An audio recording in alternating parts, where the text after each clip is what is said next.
Halo guys, kembali lagi dengan saya Kali Mas Ada dari Akademi Kripto. Kita memasuki modul kedua ya, Crypto Self Custody, tutorial menyimpan aset kripto teman-teman secara aman. Jadi nothing I say in this video is financial advice. Ini adalah bentuk analisa internal dan ya kita nggak di-endorse ya dengan berbagai platform yang akan kita sebutkan. Pertama, di bagian ini kita akan menjelaskan mengenai berbagai wallet atau dompet kripto yang teman-teman bisa gunakan ketika teman-teman ingin melakukan yang namanya proses self custody atau menyimpan aset kripto teman-teman secara mandiri tanpa adanya bantuan pihak ketiga. Jadi ketika teman-teman melakukan self custody, itu aset 100% benar-benar milik teman-teman. Seakan-akan Bitcoin ini ada di genggaman teman-teman sendiri, meskipun itu disimpan di dalam blockchain. Tapi teman-teman yang pegang kuncinya untuk membuka jaringan blockchain itu. Tapi ingat ya, teman-teman kalau pegang kuncinya, jangan sampai kuncinya jatuh di jalan. Jangan sampai kuncinya diambil orang lain. Oke, itulah mengapa self custody pun juga memiliki risiko tersendiri ya, teman-teman. Ini ada beberapa jenis wallet yang mana teman-teman bisa gunakan untuk self custody. Pertama itu adalah hot wallet, kedua cold wallet, ketiga multisig wallet, dan keempat adalah smart contract wallet. Apa aja tuh maksudnya? Oke. Pertama kita jelaskan dulu mengenai hot wallet ya. Ilustrasinya hot wallet. Jadi wallet yang panas ya, wallet yang gambarnya api. Hot wallet itu adalah jenis crypto wallet yang terhubung dengan internet. Ini disebut sebagai hot atau panas karena dia terhubung dengan internet. Teman-teman tahu sendiri ya. Tanpa adanya internet ya, kalau internetnya mati nggak mungkin bisa ada yang namanya risiko cyber attack ya atau cyber hack. Jadi sesuatu itu bisa dihack itu kalau terhubung atau terkoneksi dengan internet. Ini disebut sebagai hot wallet karena ini yang memiliki risiko paling tinggi. Jadi tingkat keamanannya yaitu jauh lebih mungkin ya terpapar risiko dibandingkan dengan cold wallet ya. Yang nanti akan kita bahas. Pro dan kontranya hot wallet ya. Pro-nya ini dia mudah digunakan ya. Teman-teman tinggal buka laptop, extension di web, dan teman-teman bisa langsung bertransaksi. Apalagi kalau teman-teman ini penggiat DeFi, Decentralized Finance, atau penggiat trading NFT, trading meme coin, etc. Tapi kontranya, dia sangat rentan terhadap hacking, malware, dan juga phishing. Ya, jadi ada berbagai ya kegiatan social engineering yang mana itu led tuh ya teman-teman terjebak untuk menyerahkan ya, private key teman-teman dan ya, atau bisa kena virus ya, kena malware dan teman-teman boom ya. Misalkan nih contohnya. Ini ada hot walletnya di sini. Ada Phantom wallet, ada MetaMask wallet. Terus tiba-tiba teman saya colokin nih flash disknya. Oke. Ternyata flash disknya kena virus. Ya, laptop ini terkompromis dan wallet saya terkompromis dan ya, saya bisa kehilangan nih duit saya di sini. Atau misalkan nih, ada email yang bilang, kamu menang undian Kali Mas Ada. Oke, klik link ini dan konekkan wallet kamu. Terus tiba-tiba ketika saya connect wallet saya akan terdrain dan duit saya hilang. Itulah mengapa teman-teman hot wallet mudah, easy to use, tapi dia juga sangat rentan terhadap yang namanya hacking. Jadi teman-teman harus memahami kalau pakai hot wallet jumlahnya jangan banyak-banyak ya. Hanya khusus untuk transaksi aja. Jangan semua di self custody di hot wallet. Ini adalah jenis-jenis hot wallet ya, contohnya MetaMask ya, Phantom juga masuk di sini. Oke, kemudian OneInch wallet, Coinbase wallet dan lain sebagainya. Anything connected to the internet yang mana easy to access, easy to use, itu juga easy to hack, easy to lose money di situ ya. Dan not only you ya, bahkan bilioner seperti Mark Cuban ini pernah kehilangan hampir $1 juta ya, sekitar 11 miliar di kripto karena dia kena hack MetaMask walletnya. Oke, dan beliau ini kehilangan Ethereum, USDC, dan juga Matic serta berbagai aset kripto lain. Ini data dari CryptoSlate ya. Bahkan sang bilioner Mark Cuban itu juga pernah kehilangan duit ya ketika dia menggunakan MetaMask ya. Bayangkan seorang bilioner kekompromis atau dia ngeklik link yang salah dan boom ya, asetnya hilang.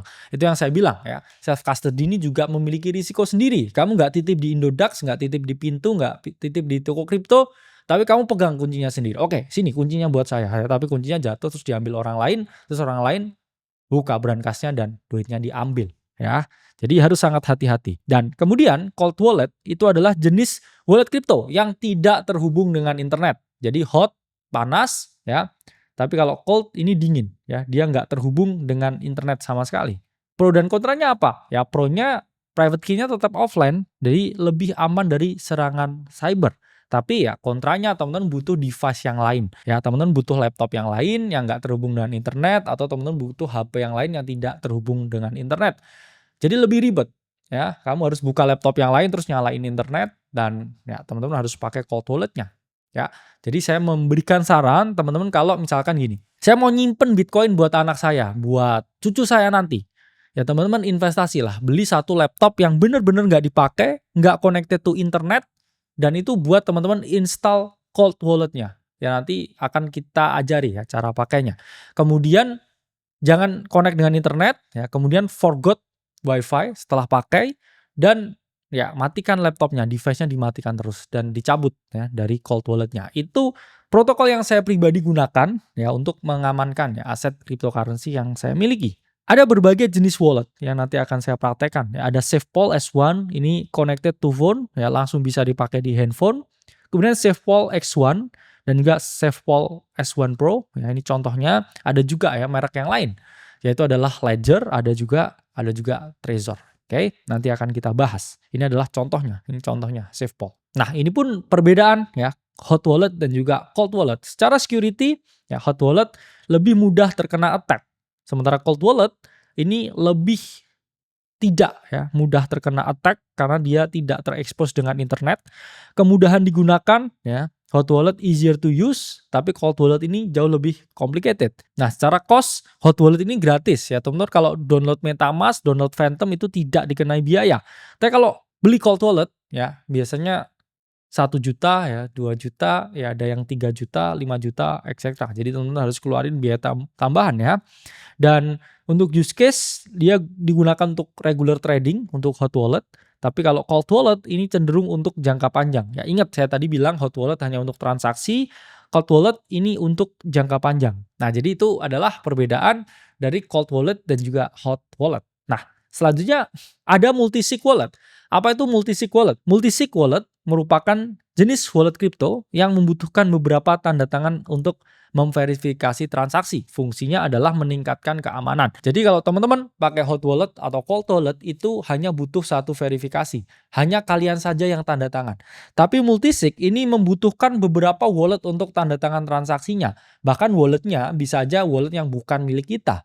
Jadi kalau kita mau aman ya, terus kemudian teman-teman pengen menginvolvekan ya teman kalian atau orang yang kalian percaya, entah itu istri, oke, atau entah itu ayah ibu ya untuk tanda tangan multisig walletnya sebelum teman-teman melakukan transaksi atau menyimpan aset kripto supaya dia lebih aman, itu juga bisa. Contohnya nih, misalkan wah saya terkompromis wallet saya, oke, duit saya mau diambil ya kuncinya dibuka nih, tapi ternyata butuh 3 untuk membuka wallet tersebut, atau saya bilang istilahnya brankas tersebut. Sehingga multisig ini add some layer of protection. Jadi kalau satu kuncinya keambil, dia kalau mau buka brankasnya butuh beberapa kunci yang lain. Dan nanti kita akan praktekkan ya cara menggunakan multisig wallet. Pro dan kontranya apa ya? Pro-nya ya kalau misalkan ya amit-amit private key teman-teman diretas atau seed phrase teman-teman keambil, teman-teman masih memiliki ya wallet lain ya untuk melindungi multisig ini punya transaksi. Tapi ya kontranya kalau 2-3 orangnya itu misalkan ya keretas ya, which is agak impossible. Tapi kalau 2-3 orang ini misalkan ya amit-amit juga meninggal atau pergi, ya ini aset teman-teman bisa hilang selamanya dan teman-teman nggak bisa mengakses ya vault-nya atau mengakses safe-nya itu untuk teman-teman bisa melakukan yang namanya transaksi. Dan ini adalah contoh dari multisig, yaitu adalah Gnosis Safe yang nanti ya kita akan praktikkan secara langsung. Dan selanjutnya ya, ini ada smart contract wallet. Apa itu smart contract wallet? Ya, saya bacakan. Smart contract wallet merupakan jenis kripto yang berbasis kontrak pintar atau smart contract. Jadi bukan hanya sekedar alamat dengan private key, tapi ini ada fitur tambahan seperti keamanan dan manajemen aset ya, yang berbeda dengan wallet yang tradisional. Jadi smart contract wallet itu adalah suatu wallet ya untuk kita melakukan self custody yang mana semua ya sistemnya dari hulu sampai ke hilir itu melibatkan jaringan blockchain, melibatkan smart contract involvement. Jadi fee-nya memang lebih mahal, tapi ada layer of security ya di mana setiap transaksinya itu melibatkan ya smart contract. Dan pro-nya apa? Ya, kalau teman-teman kehilangan akses, teman-teman bisa memulihkan melalui yang namanya guardian. Jadi ada teman, keluarga ya, atau rekan lain yang bisa ditunjuk sebagai guardian. Ya, ini konsepnya memang sedikit mirip ya dengan multisig. Dan kontranya ya, dia lebih mahal karena banyak sekali eksekusi kode di blockchain. Nah, ini contoh dari smart contract wallet. Ya, ini ada Argent Wallet. Nanti akan kita praktikkan juga cara menggunakannya.